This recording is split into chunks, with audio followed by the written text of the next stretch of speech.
The General Motors leadership represents one of America's most formidable industrial dynasties, synonymous with innovation, corporate might, and a haunting legacy of tragedy. Its foundation was forged by William C. Durant, who created the automotive colossus, only to end his life in destitute isolation. Through the eras of Alfred P. Sloan and Mary Barra, the corporation shaped global capitalism and established vast philanthropic institutions, embedding itself into the fabric of American culture. Their influence remains immense, preserved through global market dominance and enduring brand power. Despite this grandeur, the empire's history is irrevocably marked by a mortality curse. From the solitary ruin of its founder to a culture of calculated negligence that traded human lives for profit. The man who built and destroyed GM, William Crapo Durant, a name that once commanded the reverence of Wall Street and the adoration of Main Street, occupies a shadowy and often misunderstood space in the annals of American industrial history. While John D. Rockefeller is remembered for his cold, methodical conquest of the oil industry, Durant is remembered as the mad genius who built an empire on a foundation of chaos, speed, and ultimately ruin. Tracing the trajectory of Durant's life feels less like studying a corporate biography and more like witnessing a Greek tragedy unfold in the gritty reality of early 20th century capitalism. He was the architect of General Motors, yet he died a ghost in the machine he created. Digging into the archives of the Michigan Historical Society and the biographical accounts from Britannica, 2024, reveals a figure who was not merely a businessman, but a high-stakes gambler, a man whose insatiable appetite for expansion sowed the seeds of a corporate culture where risk, both financial and physical, was prioritized over stability and safety. To understand the mortality curse that seems to haunt the lineage of General Motors, one must first confront the mercurial nature of its creator. Born in 1861 in Boston but raised in Flint, Michigan, Durant was a college dropout who possessed a preternatural gift for salesmanship. Long before the internal combustion engine changed the world, Durant had already made a fortune in the carriage business, turning the Durant-Dort Carriage Company into a market leader. However, as noted in The Turning Wheel, the seminal history of GM by Arthur Pound, Durant was never satisfied with mere success. He craved dominance.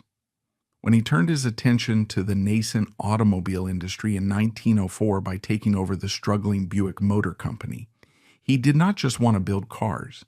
He wanted to consolidate the entire industry under one roof. This ambition led to the founding of General Motors in 1908, a frenzied consolidation that saw Durant purchase Oldsmobile, Cadillac, Oakland, later Pontiac, and dozens of parts suppliers in a whirlwind of leveraged buyouts and stock swaps.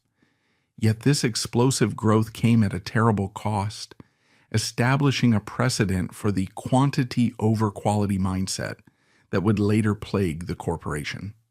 Contemporary reports from U.S. road safety history and analyses in ThoughtCo 2024 suggest that the early years of General Motors were defined by a chaotic lack of standardization. In his rush to acquire every manufacturer in sight, Durant often paid little attention to the engineering integrity or safety standards of the vehicles being rolled out. The early automobiles were inherently dangerous machines, prone to rollovers, brake failures, and engine explosions. But under Durant's manic leadership, the focus was squarely on production numbers and stock prices, rather than the refinement of the product. This era of move fast and break things, long before it became a Silicon Valley mantra, resulted in a legacy where the consumer was effectively the test pilot. While definitive casualty statistics from the 1910s are difficult to reconstruct due to the lack of federal record-keeping at the time. Historical anecdotes abound of these early machines failing catastrophically, maiming or killing their occupants, a silent toll that was viewed as the necessary collateral damage of progress. The tragedy of William Durant was not limited to the anonymous victims of early automotive accidents. It bled into his own bloodline, manifesting most poignantly in the life and death of his son, Clifford Durant, 1890 to 1931. If William was the architect of the empire, Clifford was its first high-profile casualty, a man who embodied the reckless spirit of his father's creation. According to Racing History Archives and Wikipedia, 2024, Clifford was a playboy racer, a man who spent his life chasing the adrenaline of the track, often behind the wheel of the very Chevrolets and Buicks his father's company produced. He was a fixture at the Indianapolis 500 and a symbol of the Jazz Age excess that the Durant name came to represent. However, his life was a slow-motion car crash of health issues, alcoholism, and failed marriages, culminating in his premature death at age 41. Historians have often drawn a parallel between Clifford's reckless lifestyle and William's reckless management. Both men were addicted to speed and risk, and both were ultimately consumed by it. Clifford's death was not just a personal loss, but a grim foreshadowing of the toll the automobile would take on American families, a toll that the Durant family was not exempt from. The unraveling of William Durant's personal fortune is one of the most dramatic financial collapses in history, a cautionary tale that stands in stark contrast to the preserved wealth of the Rockefellers. While the Rockefellers insulated their wealth through dynasty trusts and conservative management, Durant gambled everything he had on the stock market. He lost control of GM for the first time in 1910 to bankers who balked at his spending, only to claw his way back in 1916 with the help of the Chevrolet brand. But his second reign was as chaotic as his first.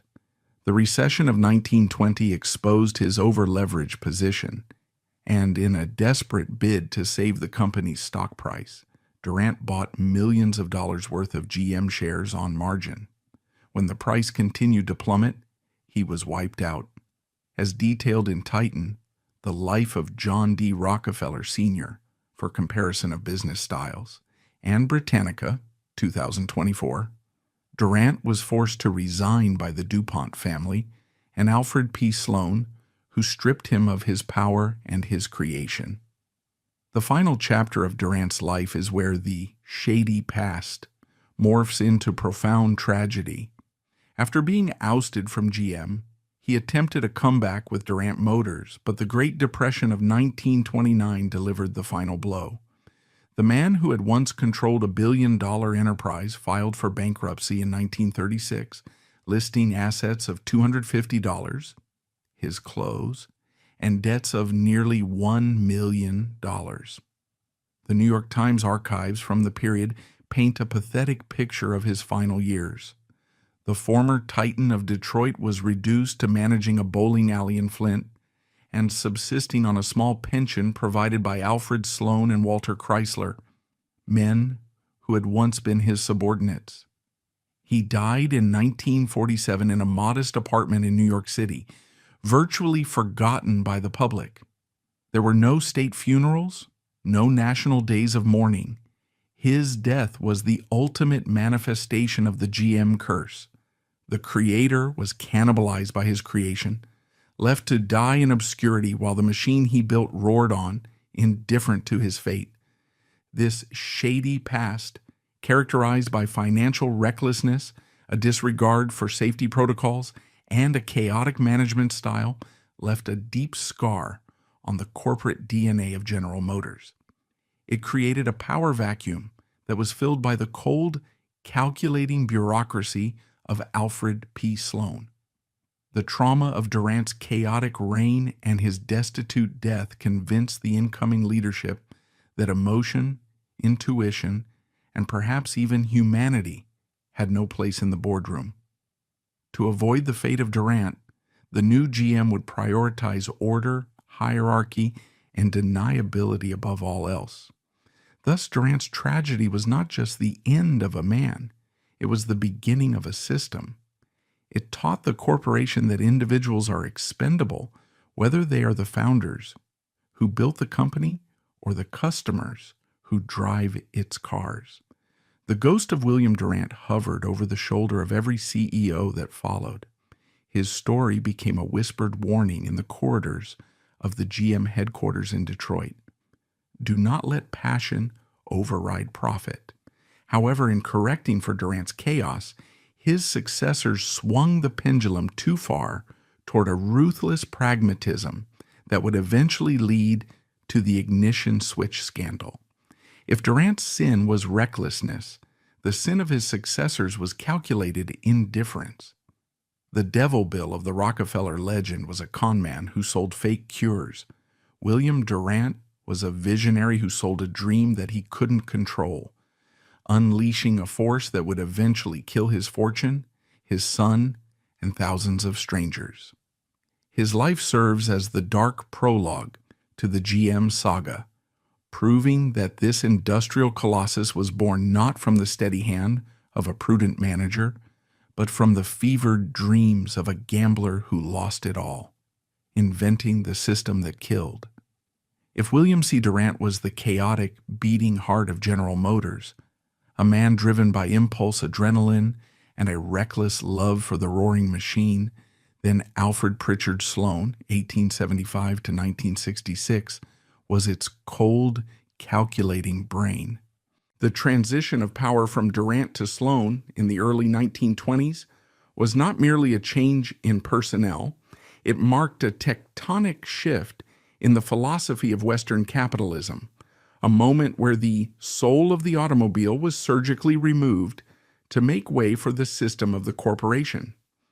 While Durant viewed the car as a miracle of motion and a personal triumph, Sloan viewed it as a unit of profit, an abstract variable in a complex financial equation that had no room for human error or human frailty.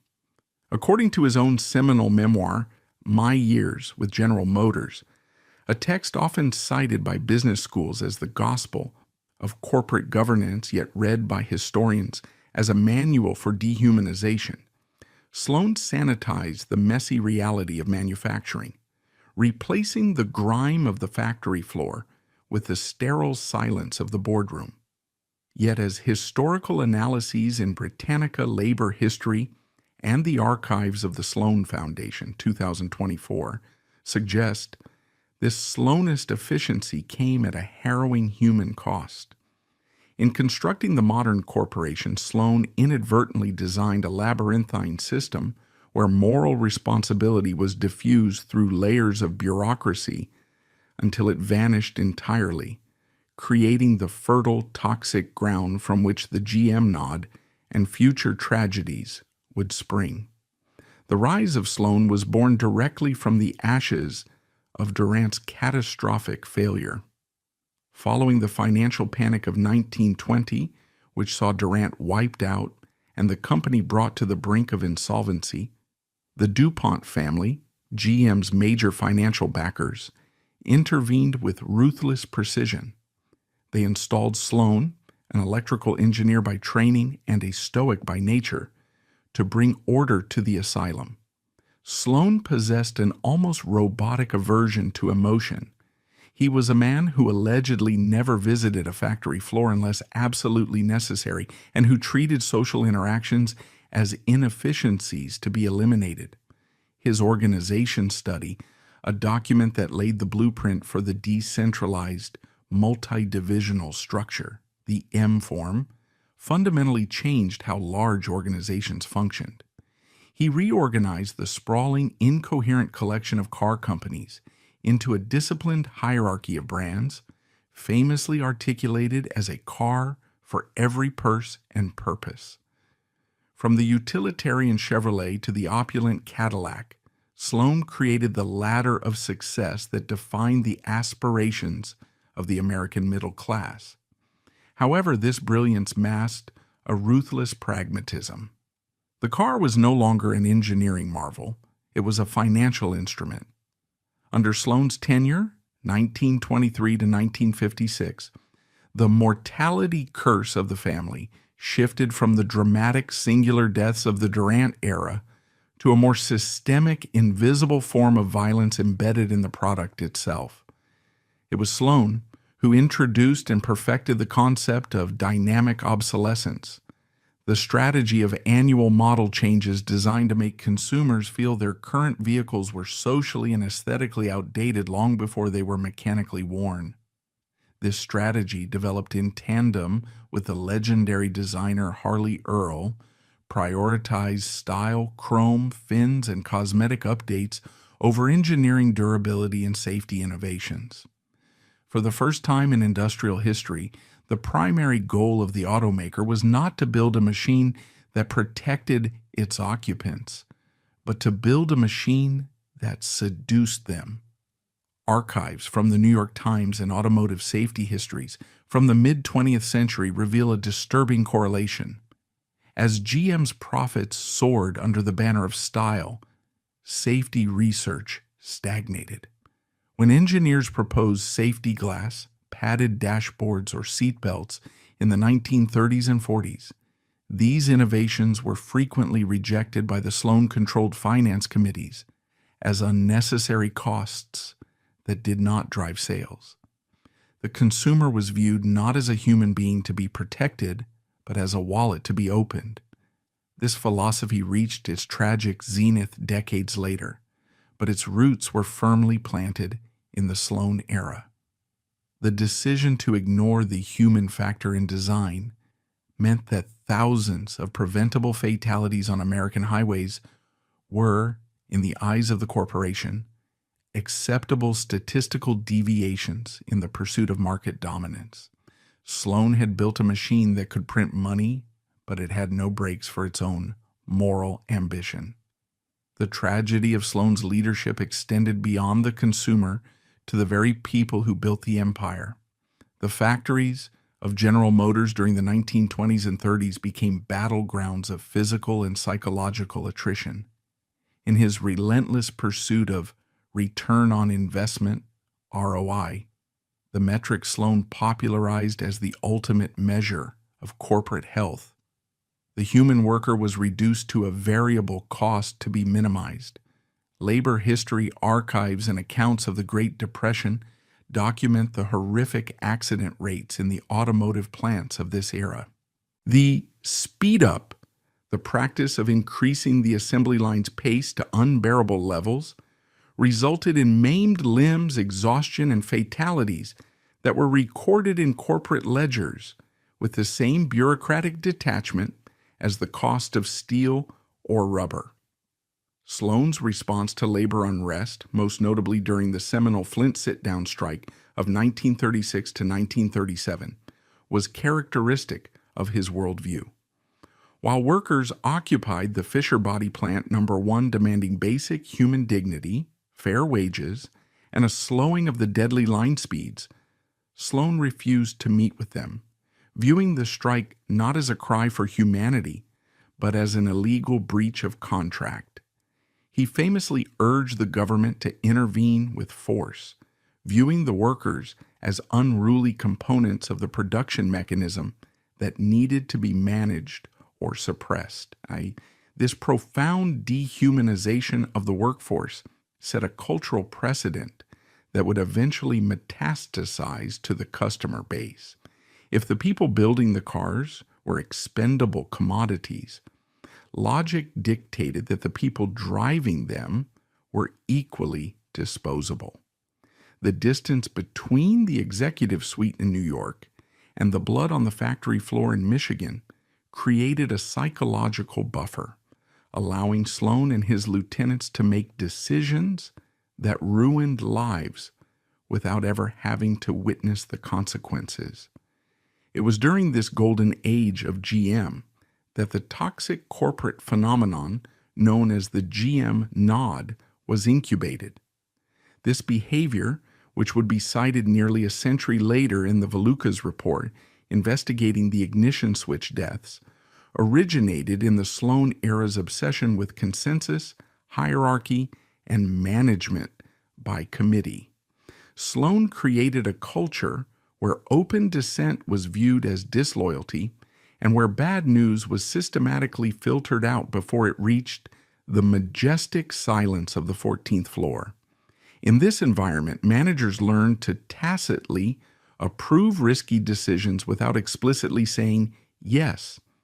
They would simply nod, acknowledging the directive to cut costs, cheapen parts, or speed up production, while maintaining plausible deniability regarding the risks. This culture of silence became the company's immune system, rejecting any warning signs that threatened the flow of dividends. As noted in Thought Co. and Analyses by the Harvard Business Review, 2024, the GM nod was not just a quirk of meeting etiquette, it was a survival mechanism for executives. To raise a safety concern was to be labeled a problem, a blocker, or not a team player. Thus, when early warnings about unstable steering columns or faulty door latches emerged in the post-war years, the GM hierarchy, perfected by Sloan, absorbed and neutralized these complaints with terrifying efficiency. Safety, in the Sloanist calculus, was a luxury that did not sell cars. The nod ensured that no single individual could be held responsible for a disaster, as responsibility was diluted across dozens of committees until it evaporated. This was Sloan's masterpiece, a system of organized irresponsibility. The tragedy of Alfred P. Sloan's leadership is that he was arguably too successful. He built a machine so powerful, so compartmentalized, and so profitable that it lost its capacity for moral judgment. By the time he retired in 1956, General Motors was the largest corporation on earth, an entity that earned more money than many sovereign nations and employed more people than the armies of antiquity. Sloan died in 1966 at the age of 90, passing away peacefully in a hospital, a stark, almost insulting contrast to William Durant's lonely end in a bowling alley. Wikipedia, 2024, notes his death as the passing of an industrial titan, and his name today adorns prestigious hospitals, Memorial Sloan Kettering, museums, and the elite Sloan School of Management at MIT. Yet looking back through the lens of the scandals that followed, Sloan's legacy is haunted by the ghosts of what he suppressed. He proved that one could build the greatest industrial empire in history by systematically removing the human element from the decision-making process. But removing the human element meant removing the conscience. Sloan's legacy is haunted by the ghosts of what he suppressed. Nowhere was this clearer than in the corporation's response to Ralph Nader in the 1960s. Terrified by Nader's revelations in Unsafe at Any Speed, GM did not fix their cars. They attempted to destroy the man. But the corporation's response to Nader revealed a level of moral rot that went far beyond bad engineering. It descended into the realm of corporate espionage and noir-style blackmail. Terrified by Nader's revelations, GM did not fix the car. They attempted to destroy the man. As detailed in declassified FBI files and court records from Nader v. General Motors Corporation, 1970, the company hired private investigators to tail the young lawyer, tapping his phone and digging into his past for dirt. In a move that reads like a clumsy script from a Cold War spy thriller, they even allegedly deployed young women, honey traps, to approach him in grocery stores and pharmacies, hoping to entrap him in a sexual scandal or cast doubt on his character. The plan backfired spectacularly. Nader sued for invasion of privacy, winning a $425,000 settlement that he ironically used to fund the very consumer safety groups that would haunt GM for the next 40 years. This episode proved that the Sloanist mindset had evolved. The company now viewed consumer advocates not as critics to be answered, but as enemy combatants to be neutralized. Sloan did not live to see the full unraveling of his philosophy, or the bankruptcy of 2009, or the ignition switch crisis of 2014, but the GM nod survived him. It festered in the hallways of the Renaissance Center, passing from one generation of executives to the next, mutating from a bureaucratic quirk into a silent killer. The bureaucratic indifference that Sloan championed as scientific management would eventually metastasize into the criminal negligence that Mary Barra would have to confront half a century later. Thus, the tragedy of Sloan is the tragedy of the system itself, a perfect, gleaming machine that had forgotten the value of the lives it was transporting. He left behind a dynasty of wealth and influence, but he also left a ticking time bomb in the cultural bedrock of the company, a belief that the corporation is an end in itself and that human life is merely a means to that end. This detachment reached its grotesque zenith in the 1980s under the reign of CEO Roger Smith, a man whose tenure became synonymous with the hollowing out of the American dream. If Sloan was the cold architect, Smith was the ruthless executioner of the company's social contract. While granting himself million-dollar bonuses, Smith systematically dismantled the company's hometown of Flint, Michigan, closing profitable factories to move production to Mexico for cheaper labor.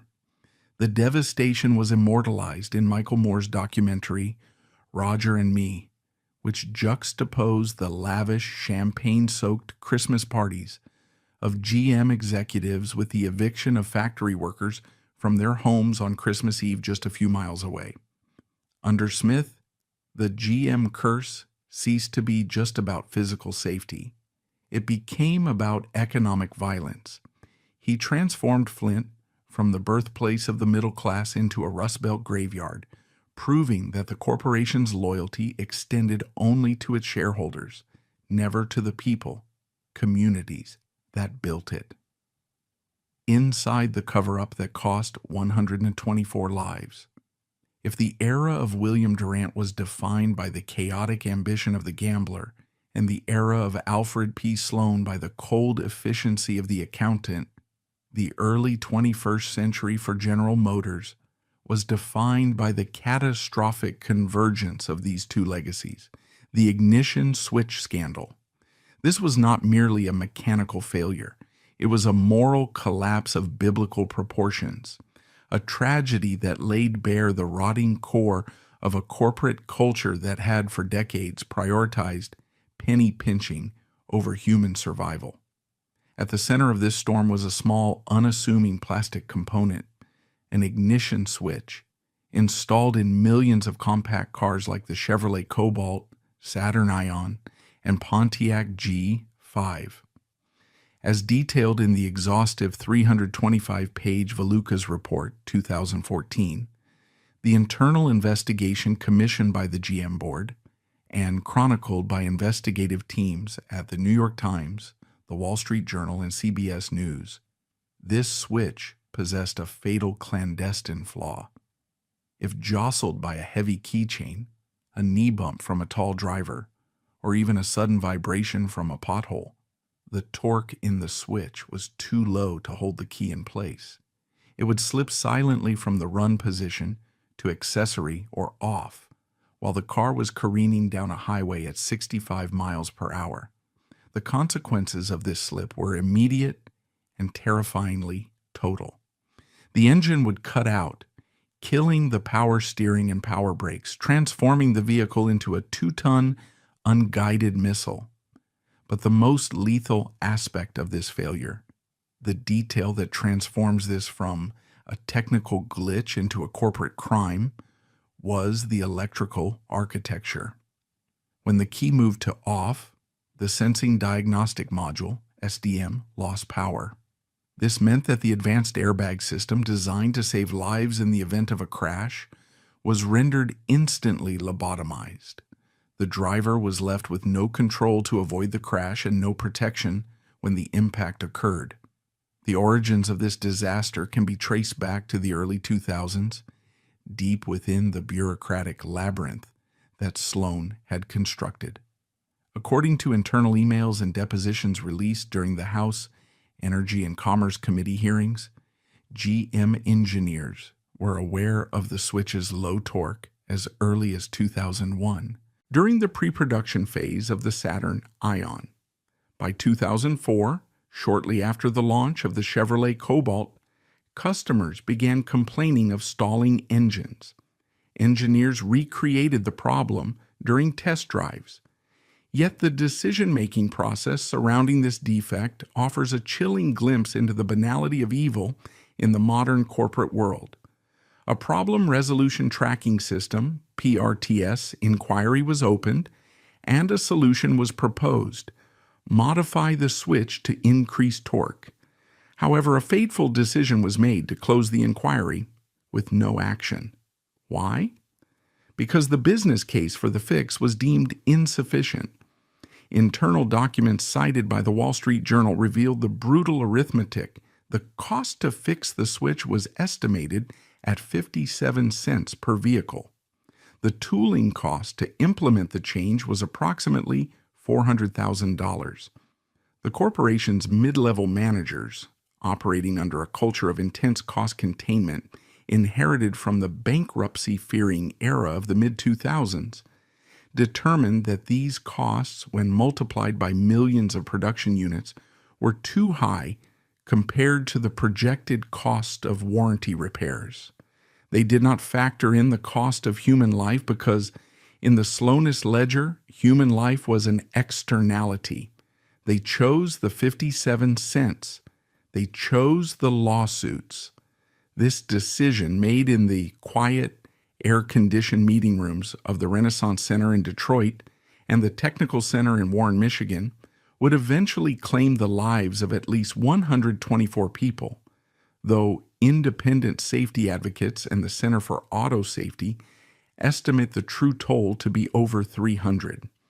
The scandal's central villain, or perhaps its most tragic symptom, was Ray DiGiorgio, the lead design engineer for the Cobalt's ignition switch.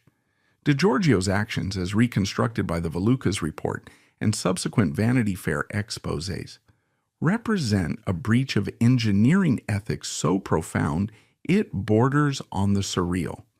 In 2006, 2 years after the Cobalt launched and reports of fatal crashes began to trickle in, DiGiorgio quietly signed off on a change to the ignition switch design. He authorized the supplier, Delphi Mechatronics, to increase the torque and lengthen the detent plunger, effectively fixing the slipping problem in new vehicles. However, DiGiorgio committed an act of obfuscation that would baffle investigators for nearly a decade. He did not change the part number. In the rigid world of automotive manufacturing, a change in form, fit, or function mandates a new part number. By keeping the old number, 103924423, DiGiorgio effectively buried the evidence. Mechanics, crash investigators, and federal regulators from the National Highway Traffic Safety Administration, NHTSA, looking at a defective 2005 switch and a functional 2008 switch, saw the same part number in the catalog. They assumed the parts were identical. This prevented them from identifying a pattern. For years, investigators were ghost hunting. Why were airbags failing in 2005 models, but working in 2008 models? Why were cars drifting off highways on clear days? The answer lay in a silent modification made to hide a mistake, a secret buried under a shared part number. When questioned under oath years later, DiGiorgio claimed he didn't remember authorizing the change, a defense that crumbled when investigators produced the change order bearing his signature. This act was the ultimate manifestation of the GM salute, the culture of crossing one's arms and pointing elsewhere, or in this case, hiding the problem to avoid blame. It allowed the defective cars to remain on the road for another 8 years, turning unsuspecting teenagers, nurses, and commuters into unwitting test subjects for a known failure. The human cost of this deception is perhaps best illustrated by the Kafkaesque nightmare of Candace Anderson. In 2004, the 21-year-old Anderson was driving her Saturn Ion when the ignition slipped, disabling the airbags and crashing the car into a tree. Her boyfriend Jean Michael Erickson died instantly next to her. Because no defect was publicly known at the time, police and prosecutors blamed Anderson, suggesting she was intoxicated or reckless, despite a lack of evidence. Crushed by guilt and facing a legal system backed by GM's silence, she accepted a plea deal, pleading guilty to criminally negligent homicide. For 10 years, she lived with the excruciating belief that she had murdered the man she loved. It was only a decade later, when the ignition switch scandal broke, that she realized the car was the killer, not her. Her conviction was eventually overturned, but the years of psychological torture, the GM curse manifesting as misplaced guilt, could never be refunded. The Valukas report painted a portrait of an organization paralyzed by institutional sclerosis. It confirmed that the toxic GM nod, the culture of silent assent, and diffused responsibility incubated in the Sloan era was still very much alive. Executives would nod in agreement to safety probes, then leave the room with no intention of acting. The report detailed how the company was siloed into warring fiefdoms. Engineering didn't talk to legal didn't talk to safety, and nobody wanted to talk to the board of directors about bad news. This culture of silence was lethal. For 10 years, red flags were raised and ignored. The Wisconsin State Patrol, investigating a fatal crash involving 2 teenagers in 2006, produced a report explicitly linking the ignition switch to the airbag non-deployment. They sent this report to GM. It disappeared into the black hole of the legal department. Indiana University researchers conducted an investigation into a cobalt crash and reached the same conclusion. GM lawyers deposed the researchers, settled the specific lawsuit, and sealed the documents. The New York Times reported that GM's legal team was so effective at settling individual lawsuits and demanding confidentiality agreements that the broader pattern was hidden from regulators and the public. The company was essentially buying silence, case by case, body by body.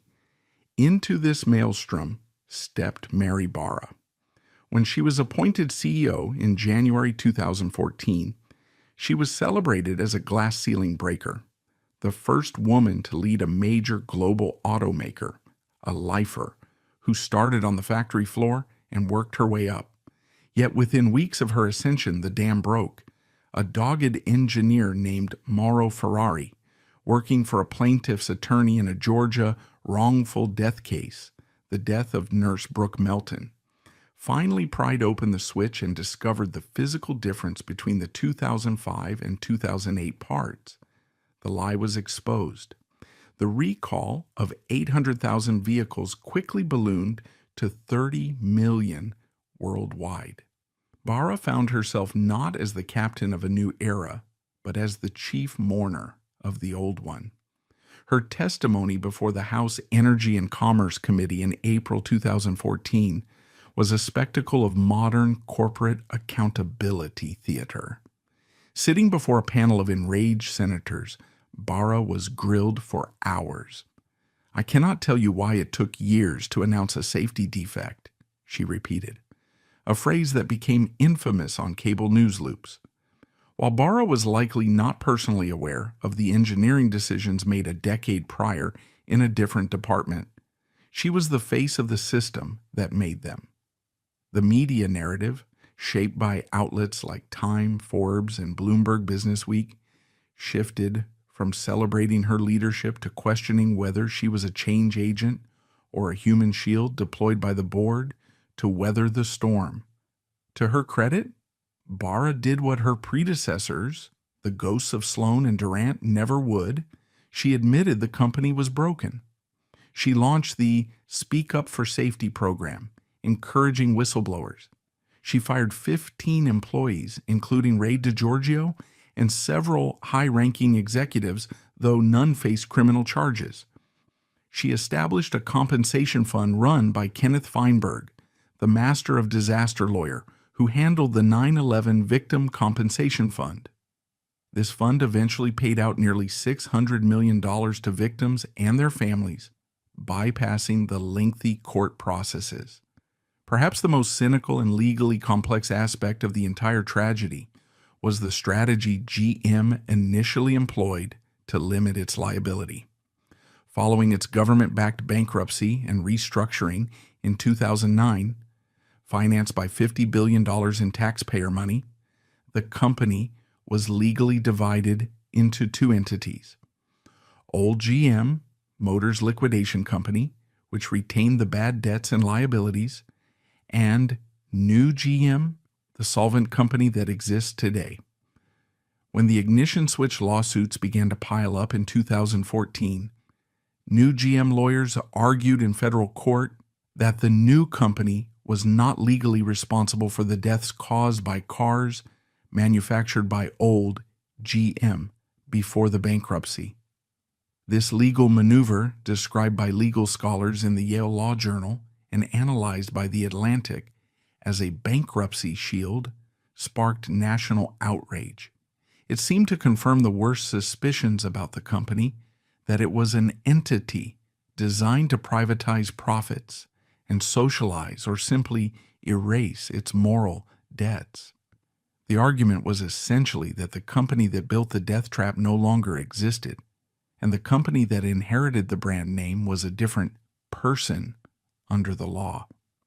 Although GM eventually agreed to waive this shield for many of the ignition switch victims under intense political pressure, the initial attempt to use it revealed the enduring coldness of the corporate soul. It viewed the deaths of 124 people not primarily as a tragedy to be atoned for, but as a pre-bankruptcy liability entry to be contested. While the legal and financial battles played out in boardrooms and courtrooms, the true weight of the GM curse was felt in living rooms across America. The stories of the victims, chronicled in heartbreaking detail by the New York Times, Portraits of the Fallen, transformed the abstract scandal into a visceral reality. There was Amber Marie Rose, a 16-year-old who died in 2005 when her Cobalt hit a tree. Her airbag didn't deploy. She was the first known victim, yet her death was categorized as an unfortunate accident for years. There was Brooke Melton, a 29-year-old nurse who died on her birthday in 2010. Her death was the catalyst that led to the discovery of the defect. There were Hasaya Chansuthus and her friends, whose car crash was initially blamed on reckless driving until the data recorder proved the ignition had slipped. These accidents disproportionately affected the working class and the young.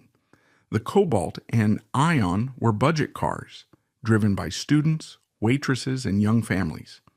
A study cited by Ethics Unwrapped, 2024, noted that the fatality rate from these defects was 20% higher in low-income zip codes.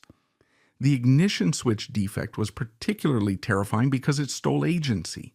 It turned the driver into a passenger in their own death. Survivors recalled the horror of the steering wheel locking up and the brake pedal going hard as stone, the eerie silence of the engine cutting out right before impact. In September 2015, the Department of Justice announced a deferred prosecution agreement with General Motors. The company agreed to pay a $900 million fine and submit to independent monitoring for 3 years. In exchange, the criminal charges of wire fraud and concealing material facts from a government regulator would be dropped after the probationary period. To the families of the victims, this felt like a betrayal. $900 million was less than 2 weeks of GM's revenue. No individual went to prison. Preet Bharara, the U.S. Attorney for the Southern District of New York, stated that, while the conduct was criminal, the evidence did not reach the threshold to convict individuals beyond a reasonable doubt due to the diffused nature of the decision-making, the very GM nod that Sloan had invented to shield the hierarchy. The corporation was punished, but the humans were spared. For the Durant and Sloan lineages, this was the grim culmination of a century of industrial detachment. The mortality curse that began with a founder dying in poverty had evolved into a system that exported death to the public. The empire survives, its stock ticker still flashes on Wall Street, but the ghosts of the cobalt and ion drivers ride in the back seat of its legacy. Eternal passengers in a company that once decided their lives were worth less than $1. The shadow conspiracy behind the bailout. In the murky ecosystem of internet forums, alternative media investigations, and populist political discourse, the General Motors saga does not end with a safety recall or a Department of Justice fine. It mutates into a grand, overarching conspiracy involving the highest levels of the American federal government.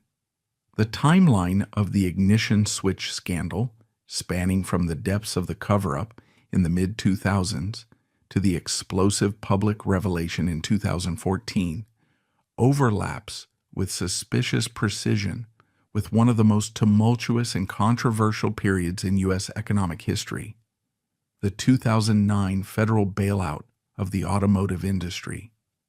This uncomfortable coincidence has spawned a persistent and complex theory, debated on platforms ranging from Reddit, investigative threads, to the editorial pages of Reason magazine and the Wall Street Journal.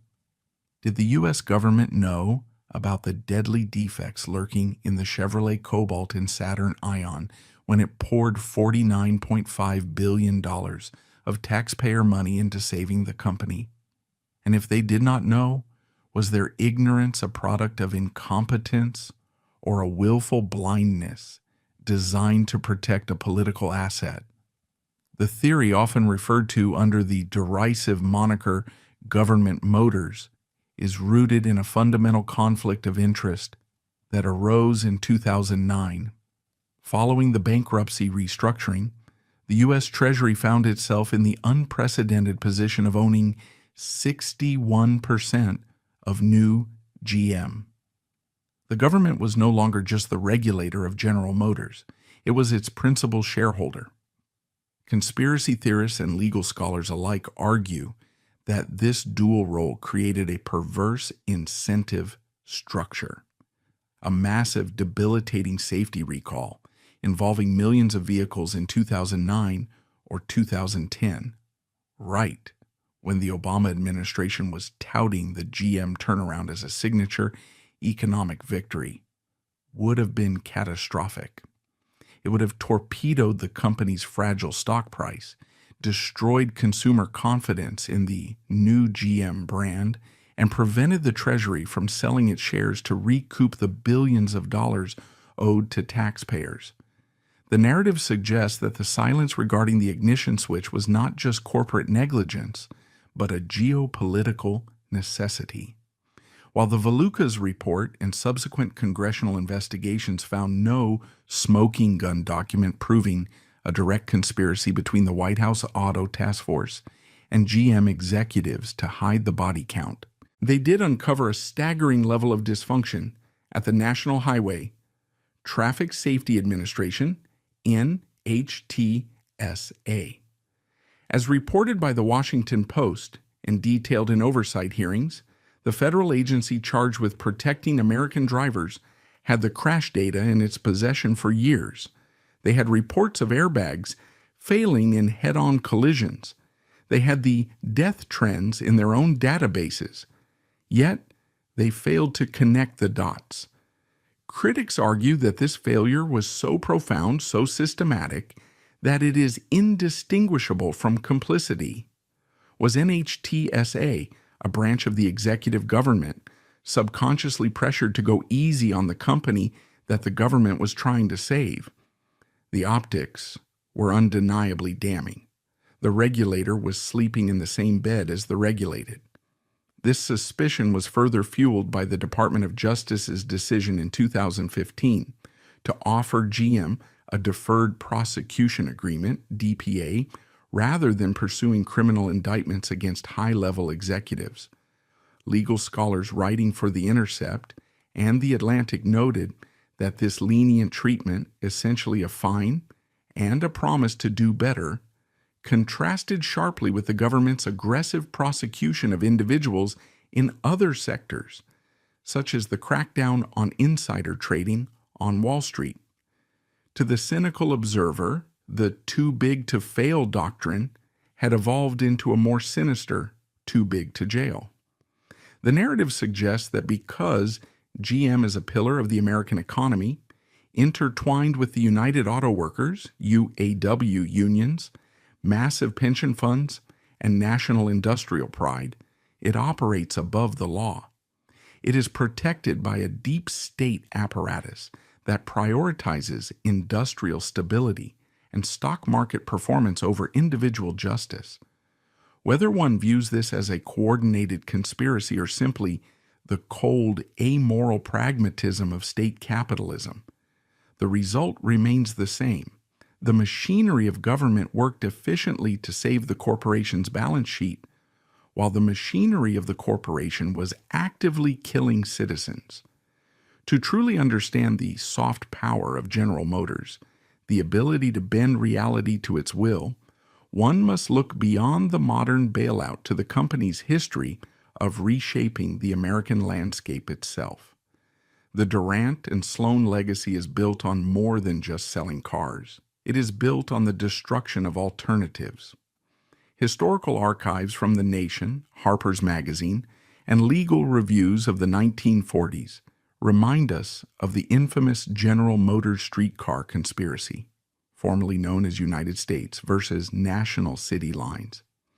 In the mid-20th century, GM, along with collaborators like Firestone Tire and Standard Oil of California, was convicted in federal court of conspiring to monopolize the sale of buses and supplies to National City Lines, a holding company that bought up and systematically dismantled electric streetcar systems in dozens of major American cities, including Los Angeles, Baltimore, and St. Louis. While academic historians debate whether GM's specific intent was to destroy public transit or merely to sell more buses, the outcome of this aggressive corporate maneuvering is undeniable and profound. The electric streetcars were ripped up, the overhead wires torn down, and the tracks paved over. In their place came the internal combustion bus and eventually the private automobile. GM effectively helped design the sprawling, car-dependent suburbia that defines modern American life. This historical precedent is crucial for understanding the GM curse in a modern context.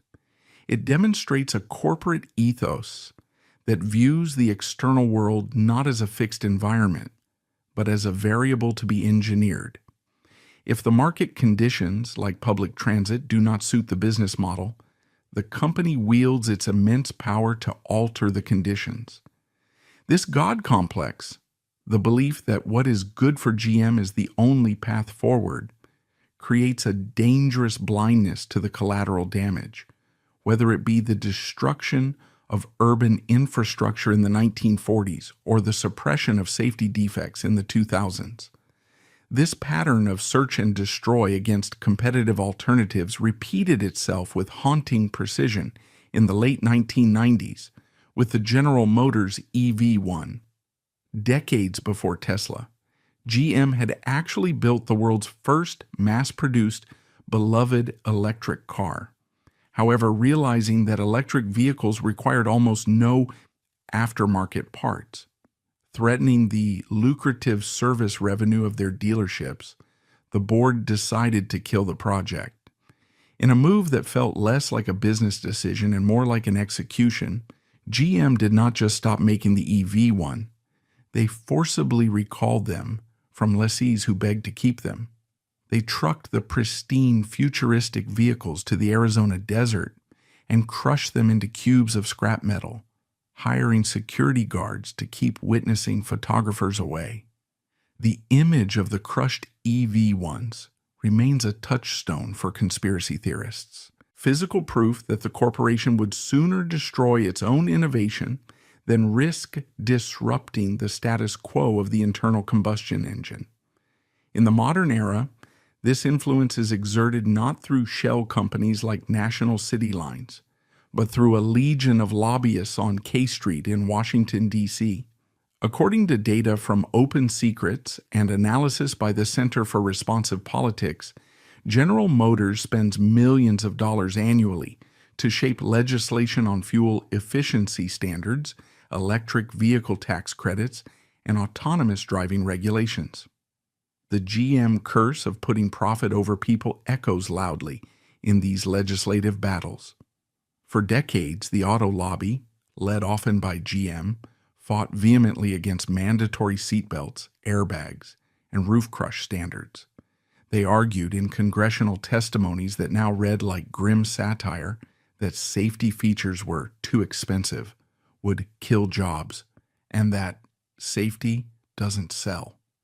The arguments used to delay the implementation of airbags in the 1970s and 80s are strikingly, chillingly similar to the internal memos justifying the non-repair of the ignition switch in 2005. In both instances, the calculation was financial. The cost of the technology was weighed against the value of the lives saved, and the lives were found wanting. This regulatory capture, where the industry effectively writes the rules that are supposed to govern it, ensures that safety standards often lag decades behind technological capability. The ignition switch tragedy was not an anomaly. It was the inevitable result of a regulatory environment that had been declawed by decades of corporate lobbying. The revolving door between regulators and the industry, where NHTSA officials leave government to work for automakers and vice versa, creates a culture of familiarity that breeds complacency. As General Motors pivots toward the future under Mary Barra's ambitious Vision Zero, zero crashes, zero emissions, zero congestion, critics warn that the mortality curse is merely shifting from mechanical hardware to digital software. The company's aggressive push into autonomous vehicles through its subsidiary Cruise Automation represents the next frontier of this ethical battleground. By positioning itself as a leader in self-driving technology, GM is effectively lobbying to write the traffic laws of the 21st century. The corporation is currently petitioning regulators for exemptions to deploy vehicles without steering wheels, brake pedals, or human controls, asking the public to trust their proprietary algorithms. However, recent incidents involving Cruise robotaxis, stalling in intersections, blocking emergency vehicles, or dragging pedestrians, as reported in San Francisco in 2023, have reignited the fear that the GM nod is now being encoded into lines of code. Privacy advocates and safety groups like the Center for Auto Safety view this with profound alarm. The fear is that the black box of an AI algorithm offers even more cover for negligence than a physical part number ever did. In the ignition switch era, engineers could hide a defect behind a part number. In the AI era, they can hide it behind trade secrets and machine learning complexity. If an autonomous GM vehicle kills a pedestrian because its programming prioritized a smoother ride over a sudden stop, will we ever know? Or will it be buried in millions of lines of proprietary code protected by intellectual property laws? The legacy of Durant and Sloan suggests that the instinct will be to protect the machine first and the human second. As we stand back and survey the century-long arc of the General Motors dynasty, from the manic, wealth-destroying genius of William Durant to the icy, dehumanizing calculation of Alfred Sloan, and finally to the crisis management and futurism of Mary Barra, a singular chilling verdict emerges. General Motors is the ultimate survivor. It survived the Great Depression. It survived the chaotic mismanagement of the 1980s. It survived the humiliation of the 2009 bankruptcy. And it survived the moral abyss of the ignition switch scandal. It is an immortal machine, an entity that seems incapable of death no matter how many times it fails. But what was the cost of this immortality? The price was paid by William Durant, the founder who died penniless and forgotten in a bowling alley, cast aside by the creature he birthed. It was paid by his son, Clifford Durant, consumed by the addiction to speed that his father sold to the world. It was paid by the workers of the Flint sit-down strike, who bled on the picket lines for the right to basic human dignity. And most tragically, it was paid by the 124 known victims, teenagers, nurses, and mothers, who died screaming in cars that were known to be defective before they even left the assembly line. They were the collateral damage of a spreadsheet. The story of the Durant and Sloan legacy is a distinctly American tragedy, a darker mirror to the Rockefeller myth. While the Rockefellers used their wealth to build libraries and cure hookworm, seeking to buy their way into heaven, the masters of General Motors built a system that fundamentally altered the geography and morality of the planet, often at the expense of the individual. It is the story of a system that is wildly successful at generating wealth, but catastrophically bad at valuing life. The mortality curse is not a supernatural affliction. It is the logical output of a corporate algorithm installed by Sloan and running to this day that treats human beings as variables. We are either labor to be exploited, consumers to be seduced, or liabilities to be settled. Today, the Renaissance Center towers over the Detroit skyline, a gleaming fortress of glass and steel reflecting the Detroit River. Inside, the boardrooms are quiet, the air is filtered, and the stock price is watched with religious intensity. The old GM is dead, legally absolved of its sins by the courts. The new GM drives toward a glittering electric future, promising a world without accidents. But in the silence of the archives, in the rusted frames of cobalts in junkyards, and in the grief of families who still set a place at the dinner table for someone who never came home, the truth remains. This is an empire built on a foundation of bones. The machine roars on, magnificent and terrifying, and the rest of us are merely passengers, hoping that this time the switch stays in the run position,